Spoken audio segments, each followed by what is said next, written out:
When you say unspoken, does that mean... We've never actually spoken? Yeah. Yes, it does mean that. All right. It's time to wrap it up, Matt. Now it's time for me to look into the camera and try and say something cool and off the cuff, but I can't really think of anything, so I'll just say thanks, Matt. Thanks. Go back to bed. I'm exhausted after that. Could I just move in here? It'd be a lot easier, wouldn't it? Just get a bed over there. Richard's rugger thing. On Off the Ball. With Vodafone, official sponsors of the Irish rugby team. Team of us. Everyone in.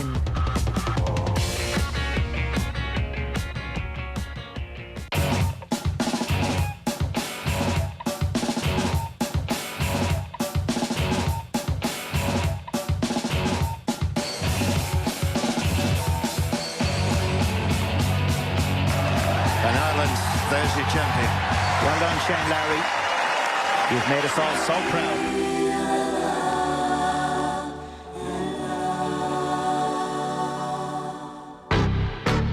For all the hardship that he's gone through, for all the naysayers that said, you know, he'd never win a major, he needed to get fit, he needed to do this, he needed to do that, he's proved them all wrong. He started this final round leading by 4. Play so well for 3 days, you have a 4-shot lead. Now you're down the world rankings and talking about all that, but I'm not alarmed. 90th in the world at the minute. I mean, is it disastrous? Not really. Do you know what I mean? So, like, I remember being the happiest man alive when I broke into the top 100 a couple of years ago. This to become the 2009 Irish Open champion, and he's done it. The pride of County Offaly. Yeah, I feel like for me, I can kind of come in here a little bit more under the radar than the other guys. Like, you know, G-Mac's from here, he grew up here. You know, Rory's an hour down the road, and Darren lives here now. So, you know, and Paddy has 2 of these already. So I feel like for me, I can kind of be more under the radar than everyone else. Lowry at 16. First green he's missed already. Golden hands. Let's hope he makes it. It'll be a big roar. Well done. Round of 67. I'm fairly happy with 4 under. Look, if you had given it to me at the start of the day, I would have taken your hand off, I suppose. Acceptable air of excitement around Portrush with Shane Lowry's charge. What about this? Oh, and he's nearly popped it straight in for another birdie. We all had smiles on our face. He had this permanent smile over the 4 days that nothing was going to get to him. You start thinking about it when people start asking about it. So, look, I'll obviously be thinking about it tonight. Look, there's no point shying away from it. I'm in a great position, but my God, have we got a long way to go. Like. Oh, listen to the roar as the spectators realise that Shane Lowry and Bo, his caddy, had worked it out perfectly. The line is gorgeous. It's absolutely gorgeous. Has he got it? Oh, it's just magnificent. The best shot we've seen all day at 16.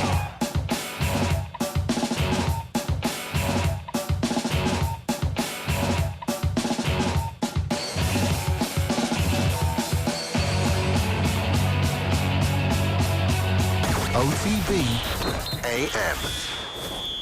Right, just gone 10 to 8 on this Monday morning, and you're welcome back to OTB AM on this Monday morning. We heard Louise Galvin and Paul Rouse. Don't know how much of the first part that you actually caught or that you could hear, but we're not going to rerun the fun for you. We've just been discussing the Kerry Senior Football Championship quarter-finals here over the last little while, which is far more entertaining than pulling that rugby apart, that's for sure. We were discussing the Tier 2, the introduction of the Tier 2 before the Gremlins hit the system, Paul, and you were saying that broadly you're not against Tier 2, it's just this Tier 2.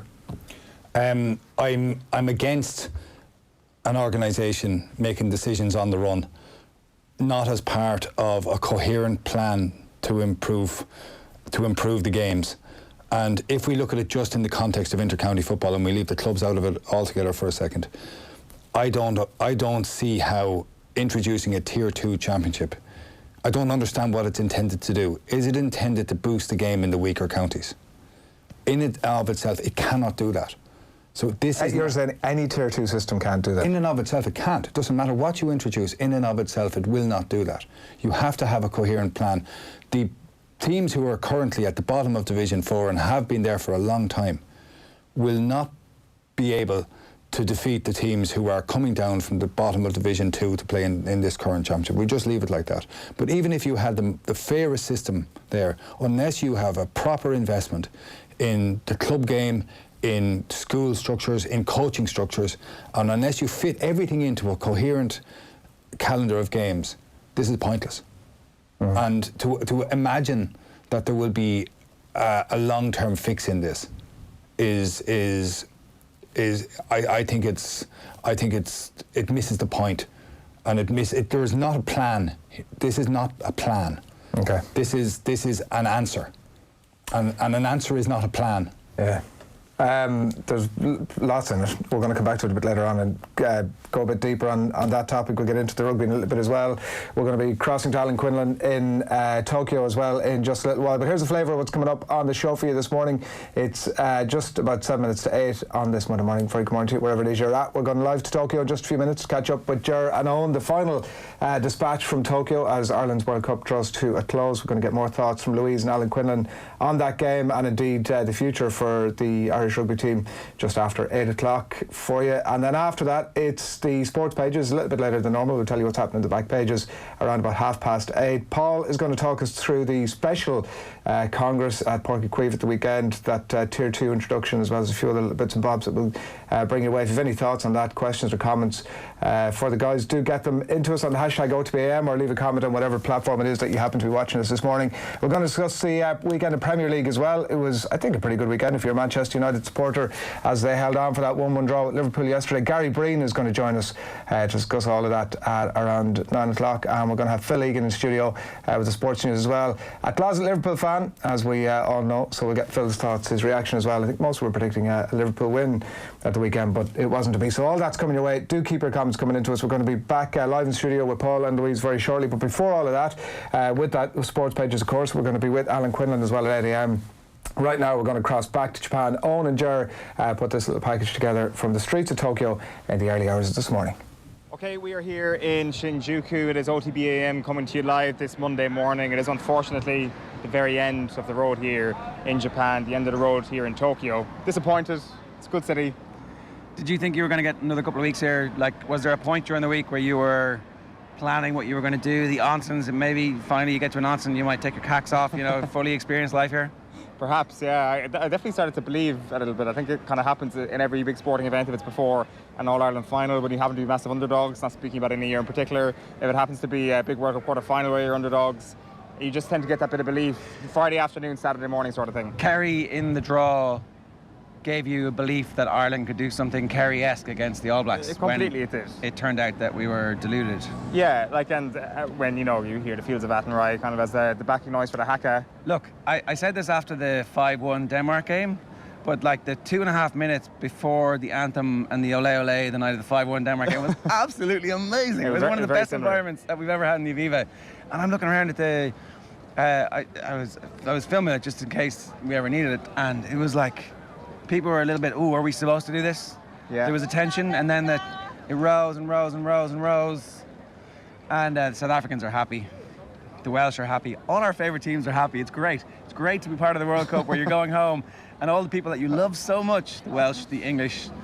I'm kind of like, who's the best winner for us now? It's probably New Zealand. It was going to be France. All of it, just by default, to be quite honest with you. And so I think most Irish people were probably cheering them on at that moment. People have got on the hating the Welsh bandwagon. Oh, yeah.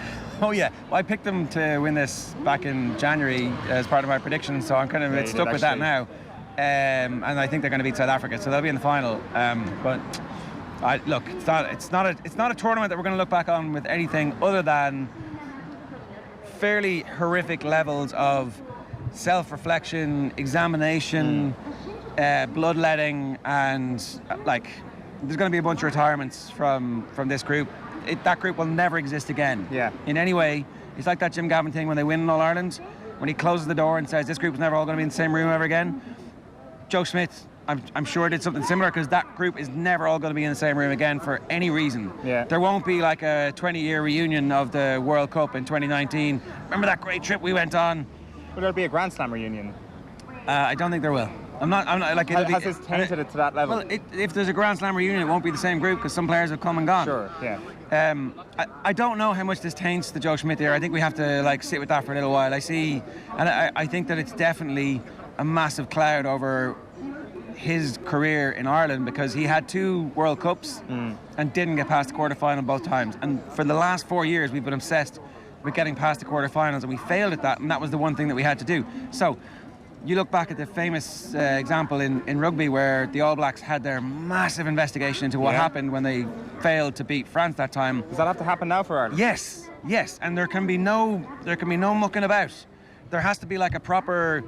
And if it costs them £1 million and they've got to get Deloitte or any one of the ones that are doing the FAI guys in to sit and interview everybody and say what happened, like.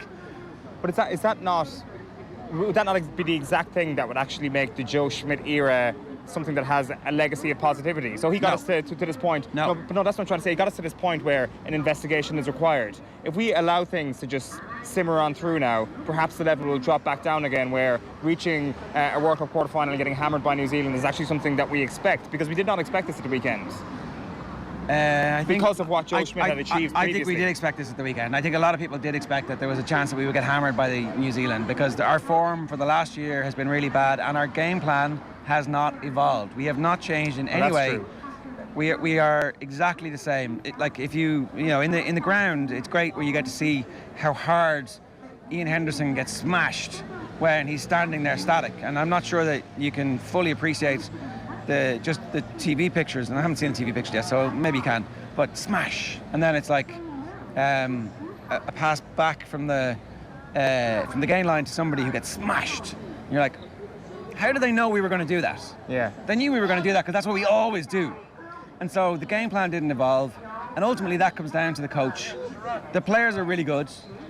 We know that they're good at doing things, and yet the players also failed. Collectively, they all failed, where they couldn't run lines, they couldn't run support lines, they couldn't pass the ball, there were too many knock-ons. It was all a bit of a disaster. Let us hear what Joe Schmidt had to say in the aftermath of that devastating defeat to New Zealand on Saturday night. Yeah, I don't really have an excuse for it or a reason for it. On the night, you can't afford to give the All Blacks access points like we did. They're good enough to win games without us inviting them in, and it was incredibly disappointing. I think we're a little bit flat, on the back of having a few niggles during the week, and we weren't quite sure what the team would be till Thursday, and I felt that we needed to get off to a good start to really build a bit of confidence, and when that didn't happen, I always felt that we'd be a bit vulnerable, but once we were 22-0 down at half-time, and again, what was really frustrating about that, the third try, we had a really good space for Keith Earls on the trail line. We had a little bit of space on the overlap for Jacob Stockdale, and we just didn't quite put things together. We spilt that ball, and on the back of it, the All Blacks scored, and they didn't really have to earn that. They finished it off really well, but those are the frustrating things, because you've got to make the All Blacks work for everything if they're going to get it. And I felt that in the past we had forced them to do that, even when we'd lost to them, and certainly obviously when we'd beaten them. So that made it very tough. Then we were chasing the game in the second half, and if you're chasing the game against the All Blacks and you're not absolutely nailed on, then you're going to allow them opportunities, and that's exactly what we did. Straight after half-time, they took the ball back into their own 22, and we catch it with a foot and touch, where we probably should have let that go, and then we've got a line out inside the 22 to start the second half and to give ourselves a little bit of oxygen, but we sort of invited them straight back in again. Joe Schmidt there, speaking in the Tokyo Stadium after Ireland got wiped. What was it, 46-14? 46-14. Yeah. I can't even remember the score. Etched to my brain at this point. Would the Springboks have given us an even bigger battering? No. Look, a load of things went wrong. There was a collective systems failure, and the players also have to, when they're being honest about what happened, they have to hold themselves accountable, because the knock-ons were uncharacteristic, and so therefore they are responsible for those. But that's what I'm trying to say. It's like we can't just put this all on the All Blacks. I mean, I think South Africa would have obviously hammered us as well, but even by perhaps an even bigger margin. No. I think that Springboks team is mediocre, to be honest. We'll see. The Welsh, I think the Welsh are going to beat them, but I think we're getting sidetracked. Everybody, there needs to be a full, one of the old school root and branch, and it can't just sit on. And then what's the end point of that? Well, so the All Blacks did that. You read the book Legacy, right? Yeah. And they actively went and sought out what the problem was. They faced up to it, right? And they came up with Some of it's a bit of BS. Some of it's actually very useful, like down to coaching the players to have cool heads instead of so it's blue instead of red. You have a blue head, or you've got a bit of a red head at the minute. You tap someone in the shoulder. Yeah, and I think I'm a redhead as well, in the legacy sense. Angry. Yeah, about everything that's happened. Yeah, I would definitely be more that than a blue head. Yeah, but you're not going to be a blue head right now, are you? Like, no, well, no. In the immediate aftermath, but in 6 months' time. Very good point. Then, like, these are the other thing is, like, are our kids learning how to offload the ball the way Japan seems to be able to learn how to offload in the space of 18 months? Yeah. Argentina seems to be able to learn how to offload and go from deep in the last World Cup in the space of 18 months. So you can evolve. Yeah, of course. The lack of evolution is the thing that I think when the players are coming out in the next 5 or 6 weeks, they'll be saying, yeah, look, our game plan was great in 2015, 2016, 2017, but what did we do after that? What was the next step that we took? Well, no next step. Now's the time to hear what the Irish fans heard. You don't want to see some of this, but you do want to see it. Yeah, cover your eyes. You can't turn away. Have a look at this. So it's disappointment here in Tokyo as Ireland get hammered by the All Blacks in a World Cup quarter-final. Here is how the Ireland fans reacted. Look, a lot of optimism going into the match. Pretty disappointed at the end of it. Is Irish rugby a marketing scam? Sweet Caroline. We dropped the ball once whenever we had the ball. All Blacks kind of crucified us from the start. Well done to them, but God, we're struggling. Can't deny the All Blacks. Absolutely. Go the All Blacks. Got to admire them. And Celtic. Well done, All Blacks. Yeah. And well done to the Irish. Yeah. Irish people are very gracious people. I love the Irish people. We're a good bunch of lads. It was a disaster. Sweet Caroline. Oh, oh, oh. The dance never fails so good. None of the older players stood up. Yeah. I'm sure they're more disappointed than we are, but the All Blacks no, they're not. I'm more disappointed than they are. I'm fucking in Japan. I haven't just arrived at Lansdowne. Mickey D, come over for an interview. The President is here with us here to say a few El Presidente! What are you going to say, Mickey D? They were probably better. He said he's not 5'2", he's 5'6". I was very disappointed tonight. I just think we're so one-dimensional. And hopefully now with the new regime under Andy Farrell, we'll bring in some of the new blood, give the new guys a bit of a chance. So bring on 2023. Low lie the fields of Athenry, where once we watched the small free birds fly. Hey, baby, watch the free birds fly. What a wonderful bird the frog are. And when he jump, he fly almost. You fucked that one up, didn't you?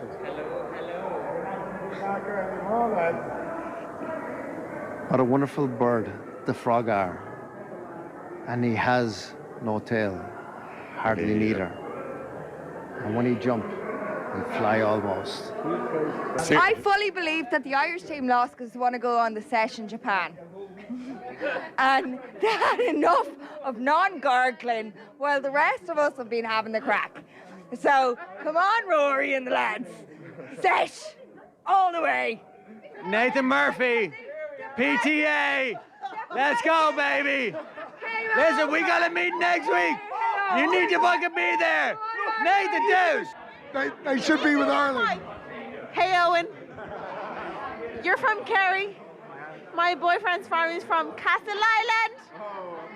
Where are you from? I used to think Off the Ball was a very professional, high-quality production, and then I saw the other side of the camera. It's just a phone on a tripod, lads. Well, I thought Ireland were pure crap tonight. Thank you. And yeah, that's about it. Crap. Okay, guys, we're gonna come here for an interview. Oh, Gian, the All Blacks are like the Dubs. Tonight was great. Country road, take me home to the place I belong. I'm proud to be Irish, and I love the Irish team. So am I, but they couldn't score a try of their arse. I still love them. Me too.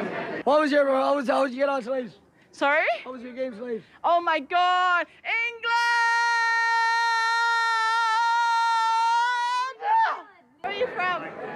From Meath. Where Meath? Oldcastle. Oh my grandfather's from Oldcastle. I'm from Saudi Arabia. I'm supporting the Irish team. Just like my entire hotel is Irish, so I just joined in the hype. Yeah. Jeez, it was like we never left the dressing room. It was like it was a warm-up match for the lads, and they didn't give a damn about it.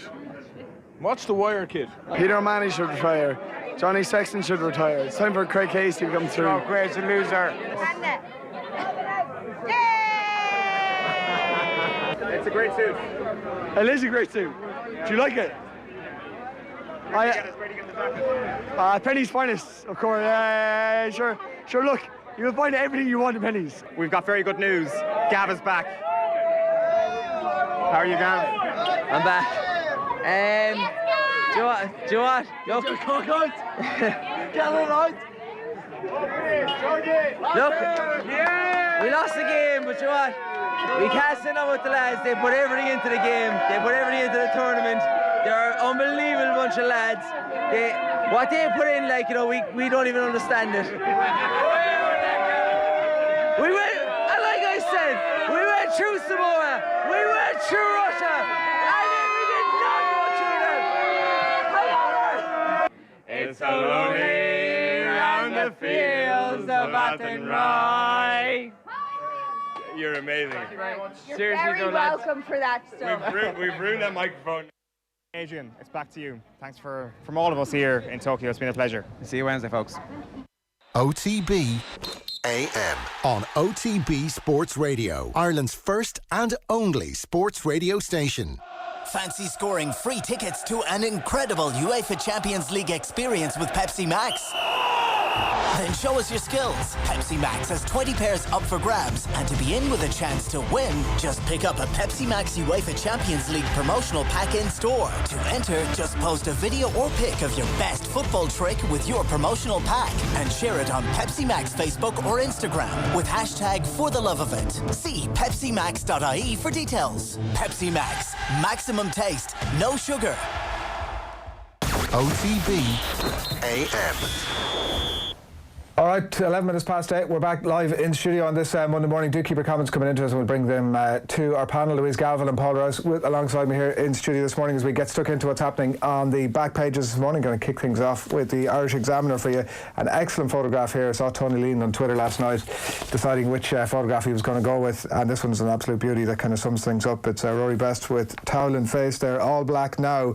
The fallout, 7-page special on stagnant Ireland's World Cup nightmare, just to sort of flagellate ourselves with on a Monday morning. If we weren't depressed enough, there's plenty of coverage of it this morning, and some other bits and bobs inside as well, including plenty of reflections on the weekend's Gaelic games, club action. But that's the Examiner. Louise, you've got the Irish Times for us. Yeah, the Irish Times again leading with the game.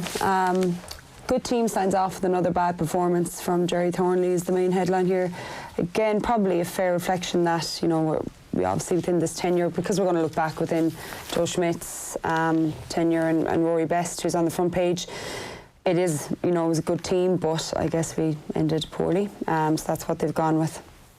Paul, what have you got for us? On the back here, board stiff. Jurgen Klopp's about Man United against Liverpool yesterday, where Man United looked for a long time as if they were going to win the game, but got caught right at the end by an Adam Lallana goal and a very irritating celebration afterwards, for Man United fans at least. A bit about... What did he do? I was watching. He just was preening himself. He was. Listen, that's fair enough. He's had a long 18 months without a goal, and it's really interesting. Klopp at the end talking about how United went defensive, and it's the only way they can play against us, which is, I think, a misreading of the game. Well, they did it eventually, and it was the worst thing they possibly could have done. When they played up the field, they were really competitive, and Liverpool did not look good yesterday. Are you not a fan? You can. I'm a sympathiser. Right. I can honestly say when it was when I was in my teens and all that, I really was interested. I've lost interest. Like over the decades, I've lost interest year after year. But it doesn't fully leave you as well. It never leaves you. No, I'm saying, and I definitely want them to win. I'm not trying to hide from that. And it is a little bit sickening. It's like being back in the 1980s to see Liverpool in the ascendant again. I can't hide from that.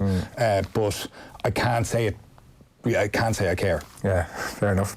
Anything else in the Murray? Was that it? Yeah, Andy Murray back. Andy Murray back and winning a match yesterday, which is an incredible achievement in a really demanding sport physically.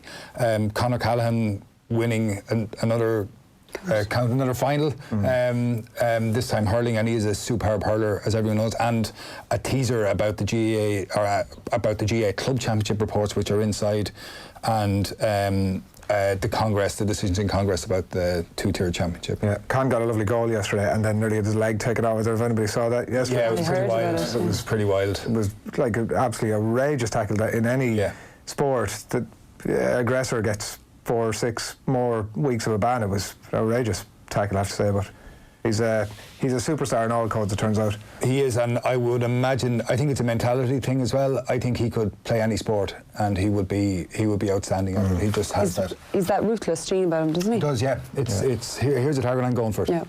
And I may not get there straight away, but I'm going to get there. Yeah.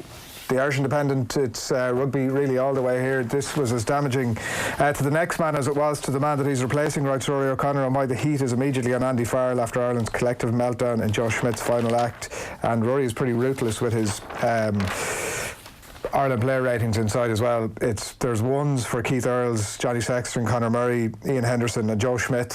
He's not sparing with the sword here, Rory O'Connor, and there's none of them that get above apart from the lads who come off the bench, get above 4, which is a high mark for Gary Ringrose and Peter O'Mahony, and that's it. So he's pretty ruthless there. And just in terms of the piece, he's collective failure taints all involved, he writes. Joe Schmidt and the side climbed Everest a year early and ripped off the oxygen mask before wandering off a cliff, which was a pretty good way, I think, of summarising where we've been at over the last little while. Schmegs it, as he calls it, which he's put a bit of thought into that one, is upon us, and for all that he may get a standing ovation and a soft interview on the Late Late Show when he returns. The man who delivered so many big moments will go down in history as just another Irish coach whose team failed to perform when it mattered most. No, that's too much. You're not having that? No, it's too much. It's too much. Joe Schmidt has done an unbelievably good job with Ireland, and his record is absolutely exceptional. You take the World Cup, quarterfinals, fair enough.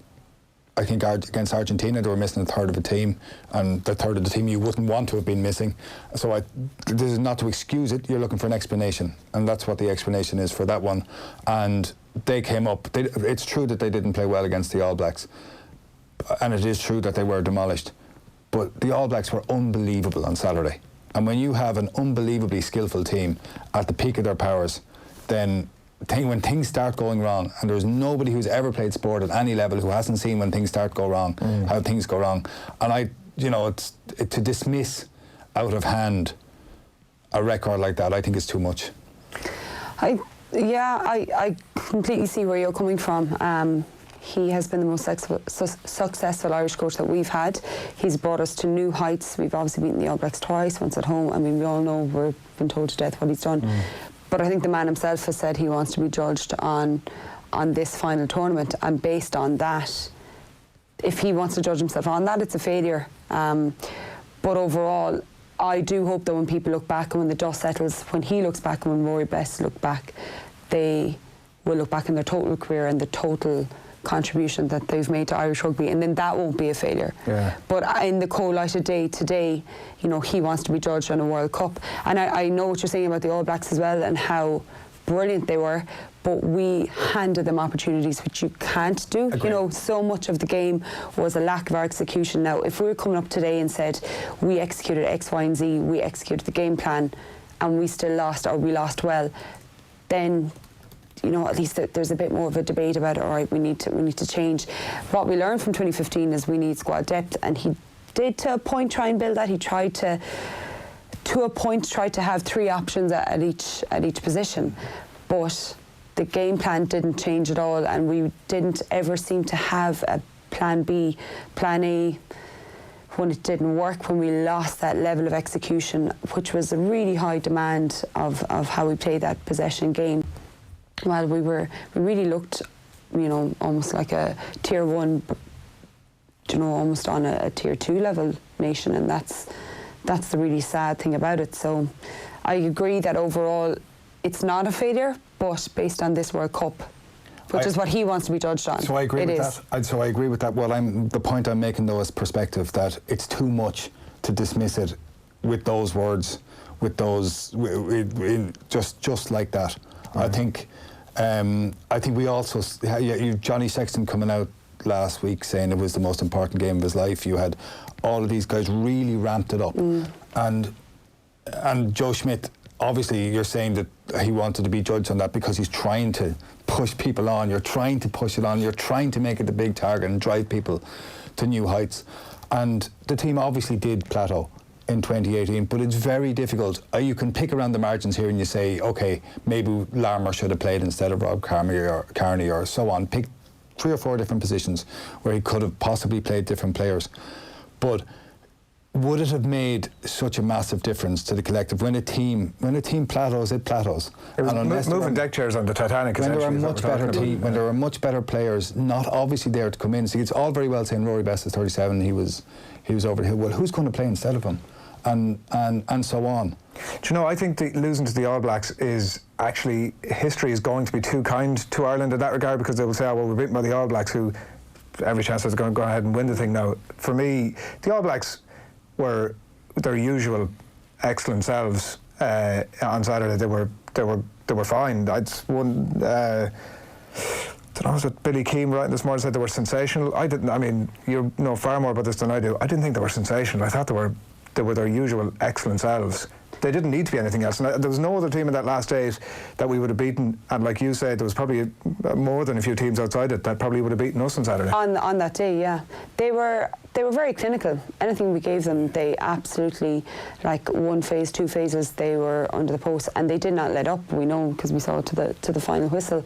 I think if we got into it, what we needed to make that a bit of a dogfight, a bit of a 1-score, 2-score game, we were never going to come back from probably even a 2-try deficit. So in essence, I think everyone knew the writing was on the wall near the end of that first half, which was just even so deflating. It's tough to look at, yeah. Leo O'Brien on YouTube says, Joe Schmidt brought Ireland success. Lots of success when comparing Ireland's rugby history. Give the guy a break. Joe Schmidt isn't the reason we lost to the ABs. That's kind of the nub of the issue, whether he is or he isn't, and I'm sure that conversation isn't going to end here this morning.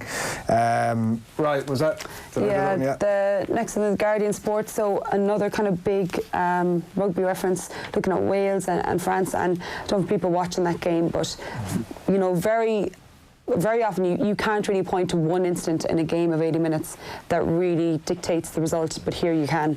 Fahamina gets sent off for an absolutely ridiculously stupid elbow in the 48th minute when his team were attacking 5 metres out on a maul, and it completely alters the game.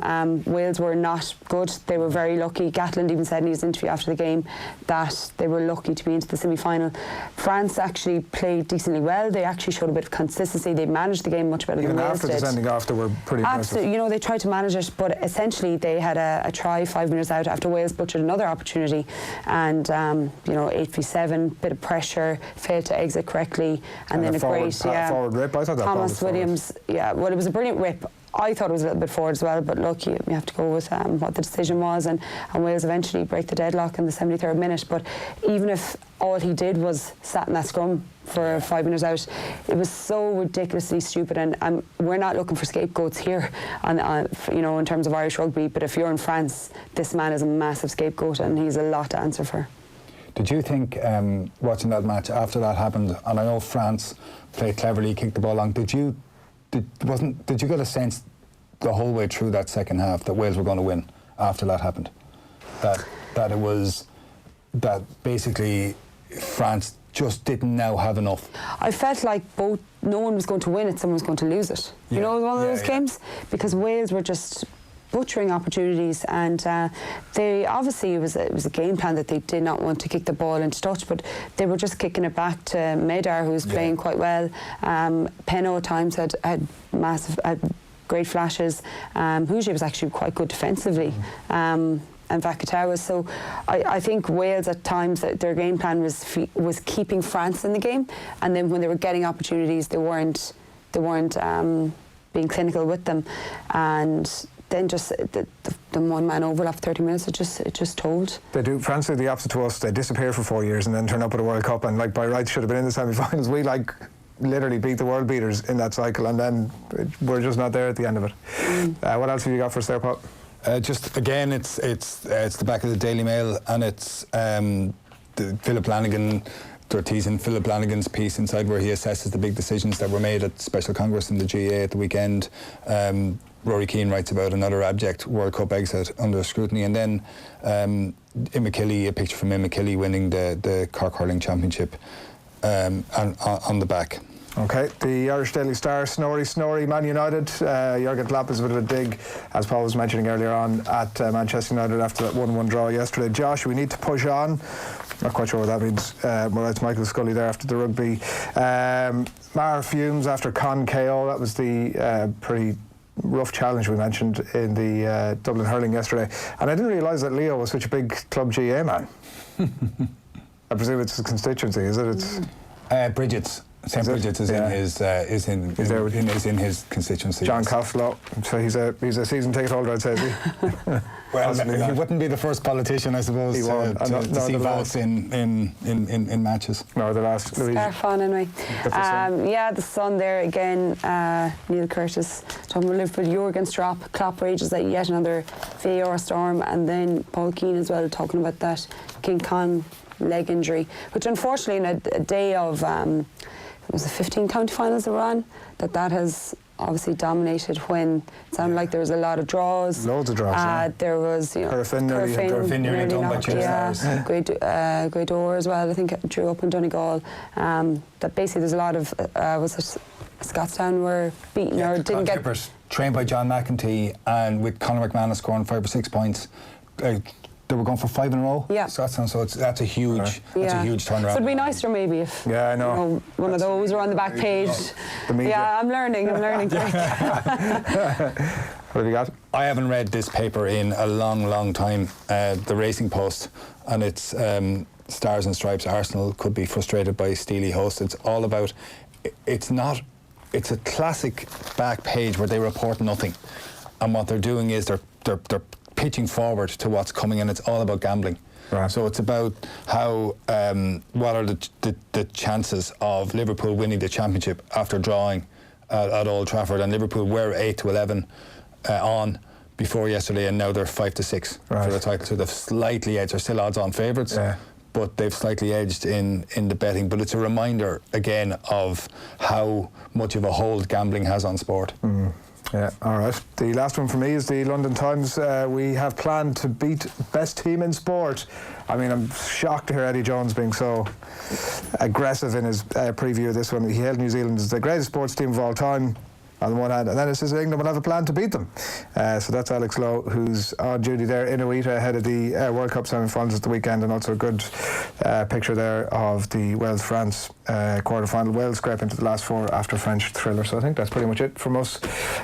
In terms of newspapers this morning, it's 26 minutes past 8 on this Monday morning. Delighted to have you along with us. It's OTB AM, the sports breakfast show from Off the Ball, and we're going to be don't worry, having plenty more flagellation about the rugby shortly, so stay tuned for all of that. We're going to chat to Louise about that, and Alan Quinlan as well. We're going to be reflecting too on the weekend's Premier League with Gary Breen, so that's all coming your way. And do keep your comments coming in, some good ones this morning. Do keep them coming in, and we'll bring them your way between now and we might be about 9:30, or given our slightly later start, maybe a little bit later this morning. But we do want to talk GAA, because it was an interesting weekend with Special Congress at Páirc Uí Chaoimh, and some key decisions that were arrived at when all was said and done there. I suppose the primary one being that the Tier 2 Championship is going to be introduced from 2020, so from next year. It involves Division 3 and 4 teams, unless they've made their provincial final, at which point they'll make their way into the Sam Maguire competition. It needed 60% to pass, and at 1/75% of the vote, positions are going to be determined at the end of the National Football League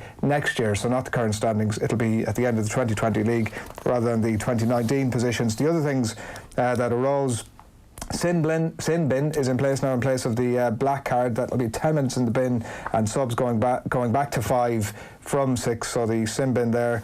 The advance mark that moved the kick out only to any kicks taken from outside the 45 to inside the 45, still clean catches and still has to travel 20 metres to kick, that is, and all kick outs to be taken from the 20 metre line, which is up from the 13 metre line. So there were the decisions that were arrived at. I guess the main one, Paul, we've been discussing slightly already, the introduction of the Tier 2 Championship from 2020. You've already set out your stall in that.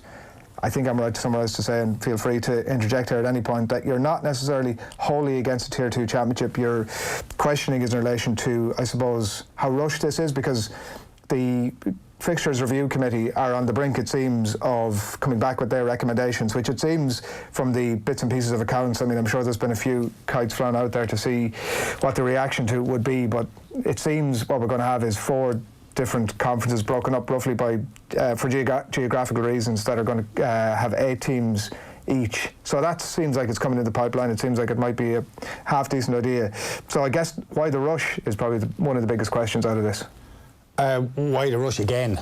If you look at it, a Tier 2 Championship is not new. 100 years ago there were junior championships at inter-county level. There was a Be All Ireland in the 90s and so on. So this is not a new idea. And this not new idea will fail again if it is left on its own as a thing and expected to do something. It cannot happen. It cannot work. It's not the way any sport. Why won't it work? Well, think it through. How does this help football in, for example, Waterford, in Wicklow, in whichever of the counties that are rooted at the bottom of Division 4 that you want to pick? Because they'll suddenly have a bunch more games at teams that are close to their level. The door isn't fully shut, somewhat, but not fully shut to remaining in the Sam Maguire competition. Every year those counties play games against teams at their own level, and it doesn't bring them on. The most successful time in which a range of teams came through in the GAA was when there was ended 10 years ago, when there was Division 1A and 1B, Division 2A and 2B, in which there were a mix of teams from across the 4 divisions were playing against each other. And you had new championship winners coming through, you had new league winners coming through year after year. And what you have now is essentially a product of a kind of, it's an unfair, in and of itself, this version that the GAA have come with is unfair, because it allows counties in different sizes of provincial championships different treatment, and so you design a system which is inequitous before you start is wrong. So that's the first thing. The second thing is the problems for football in counties that are currently unsuccessful are problems which are rooted in the quality of footballer that is being produced, in the coaching systems, in the competitive structures within the county, and that's, you can't get away from that basic fact. You can't wish that away by creating a new tiered system. And third of all, what it does is it doesn't answer the basic question of the calendar, of a calendar where there are already county teams training in a season that will run till the end of August, the start of September next year. I think I'm about to say there's no details around the calendar of how this works yet. There are no details. Even there are. It looks like the Fixtures Review Committee is going to frame up a range of proposals as to what should happen. Okay, so entirely separate to this. Entirely separate to this. It looks like that's what they're going to do. But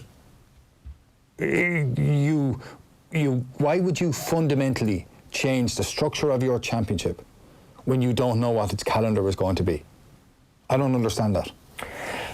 Unless, I mean, historically, the GAA do like a good 3-year sample size, right? And they'll introduce something for the 3-year period, and they'll say, right, let's take stock at the end of that. It doesn't. This seems as if it's just been brought in, and there's no sort of end point to it. It's going to be brought in next year, and there isn't any. John Horan referenced 2 counties in particular, Wicklow and Leitrim, as being huge proponents of this deal. A lot of the Division 4 counties apparently were, by the way. And all of the Division 3 counties, loads of Division 3 counties were entirely against it, and Division 4 counties such as Antrim, who have had absolute experience, and Carlow, who have had absolute experience of the Joe McDonagh Cup, spoke against it. Carlow are a brilliant example of a county who has made huge progress in football and hurling by virtue of the structures that they've put in place and the coaching that they're doing. They are against this. And that must say something, and they understand how the Joe McDonagh Cup, they understand that the All-Stars for the Joe McDonagh Cup, I'll be amazed if you did a straw poll now of who the All-Stars for the Joe McDonagh Cup are. I can't name them. I'm just playing a bit of devil's advocate here. I'm not saying I completely agree with it at all, and to be honest, I'm not probably au fait with it enough, but are the GAA looking at, for example, a county like Tipperary that are a dual county that for a while there under Liam Kearns were doing really well in football, but let's say you have a young player coming up, a young boy, and if he sees the Tipperary hurlers and they're winning Liam McCarthy, and he actually kind of prefers football, but he sees that's the dominant team, that's who I should go play with, but then they see the footballers, and if it's some of it for kids in particular, it's how you market it. So I know with Joe McDonagh and these Tommy Murphy Cups and everything, they were kind of forgotten about by the media a little bit. None of us, who can remember who even won them, but if they get to an All-Ireland final and it's played in Croke Park and it's marketed the right way, can that young boy, and he might be only 10, look up and say, well, Tipperary footballers are in an All-Ireland final in Croke Park as well, and they win, and then it might be an added incentive for him. Is this what they're trying to create? They're trying to create these finals, and I'm not saying it's the right image, but is that what they're trying to do? A bit like the way the club structure is. I mean, if you're I'm from a small club, if your club was always going up against the Dr. Crokes, well, they haven't an absolutely ounce, and I know you can't equate the club game and the inter-county game, but are they just trying to stratify it that you are still being pushed outside your comfort zone with potentially an incentive? Because I know we're reading that if you win Tier 2, you're not necessarily in Tier 1 the following year if your league placing doesn't change, and if you don't win the following year's first round of the All-Ireland Championship. But are they trying to create you're guaranteed it for the following year, but what you're not... Yeah, I take that point, right? That what they're trying? Are they trying something? Is it an idea of doing that? But my point is that you can try to do that, and you can market it to the ends of the earth, but the appetite amongst the public for a Tier 2 competition seems to me to be not there. I think there is already a tiered system in the league, and people like the league and they understand the league for what it is. But I suppose I know players, like the one thing about being in UCD is you see players coming from a whole load of different counties and really genuinely decent people who train really hard for both football and hurling, for weak counties and for strong counties, and who all absolutely love the games. But I've yet to meet one of them who did not want to measure themselves against the best. Isn't that flawed though to begin with, Paul? Isn't that like we would have had over the years a bunch of players and coaches from the traditional sort of outside of Tier 2, let's say, counties involved, and this has come up time immemorial about the idea of a Tier 2 championship, and they will all say, that Tier 2 makes absolute sense, and so would you back that? Absolutely not. Is it not almost, and I appreciate the flaws in what I'm about to say, but that I do believe there's some truth in the idea that, like, leaning on those who are so heavily currently involved in it to drive the process being a flawed thing to begin with. Like, the players shouldn't be deciding that a Tier 2 championship shouldn't be introduced. Like, it might actually be the right thing for football to do that. But are the players, I'm jumping straight in, but are the players even deciding? Because isn't another major issue? They're obviously one of the key stakeholders in this decision, and it's county board delegates. From my understanding, their association have a much lower representation, and are the players even deciding? They're not. Are they even being asked? Are they being consulted genuinely? Well, the players, the Gaelic Players Association came out and said they were against it. What really interests me, of course, is that in all of this, once again, there is no thought for club players. So there are more inter-county matches being played, and to deny that this is when you don't call it a Be All Ireland, when you call it a tiered system, it's to imagine that this is just the same thing, but it's just at a lower level for people who can't compete at the same thing. It's not. There's a Super 8s there for teams who play for the Sam Maguire. There's not at the lower level. It's just like, let's get them out of the way of a system, of a situation, and let the creation of the last 3 or 4 years is to create an elite in Gaelic football. That's the reality of it, where there are a group of teams who will compete on television for the biggest prize, and the rest of it just relegated to a backwater for where you will be forever stuck without those things I'm talking about of investment in coaching and in schools and in structures and in the club system. And there is no way in and of itself this can work. There is no way. Being forever stuck is kind of an interesting point, and it seems like not one that's been terribly addressed with this particular proposal. And the idea of the coverage is another one that the line came through that the RT head of sport, Declan McBennett, had sent